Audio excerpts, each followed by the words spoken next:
India में ऐसी बहुत सारी शादियां होती हैं जहां पर हजारों करोड़ रुपए का खर्चा किया जाता है। अब इन सब शादियों को इवन इनकम टैक्स डिपार्टमेंट भी देख रहा है। मान लीजिए मैंने मेरे बेटे की शादी में 1,000 करोड़ रुपए का खर्चा कर दिया और अब इनकम टैक्स डिपार्टमेंट आकर मुझसे पूछेगा कि आपके पास ये 1,000 करोड़ रुपए आए कहाँ से। और अगर मेरे पास इसका कोई आंसर नहीं है या तो फिर मैं जो आंसर दे रहा हूँ it is not a satisfactory to the income tax department, तो उस केस में ये जो मैंने 1,000 करोड़ रुपए का खर्चा किया था जिसका मैं रिसीट्स जो है एक्सप्लेन नहीं कर पा रहा हूँ, पैसे आए कहाँ से, तो उस पैसे जो आए हैं उनको क्या मान लिया जाएगा, मेरी इनकम मान ली जाएगी under section 69C of the income tax act 1961। ऐसा ही कुछ हुआ लालू प्रसाद यादव जी के केस में। लालू प्रसाद यादव जो है उनकी एक बेटी है मीसा भारती। मीसा भारती के शादी में हजारों करोड़ रुपए का खर्चा किया गया उनकी शादी में। अब लेकिन लालू प्रसाद यादव जो थे उन्होंने एक्सप्लेन कर दिया कि ये पैसा आया कहाँ से। उन्होंने कहा कि जो तकरीबन 3 या 4 लाख रुपए का खर्चा था वो हमने किया है, मतलब लालू प्रसाद यादव जी ने किया है, और बाकी का जो खर्चा था वो जितने भी एक्सपेंसेस किए गए थे वो आरजेडी जो उनकी पॉलिटिकल पार्टी है उनके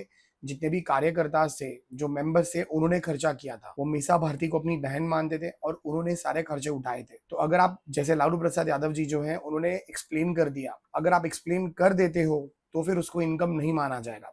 लेकिन उसके अलावा इंडिया में और भी कितनी ऐसी शादियां हुई हैं जहां पर जो है वो एक्सप्लेन नहीं कर पाते हैं, और अगर आप एक्सप्लेन नहीं कर पाओगे कि ये पैसे आए कहां से हैं, देन इन दैट केस उसको आपकी इनकम मान ली जाएगी under section 69C of the income tax act 1961, and उस पर टैक्स लगाया जाएगा under section 115 BBE at the rate of 78%।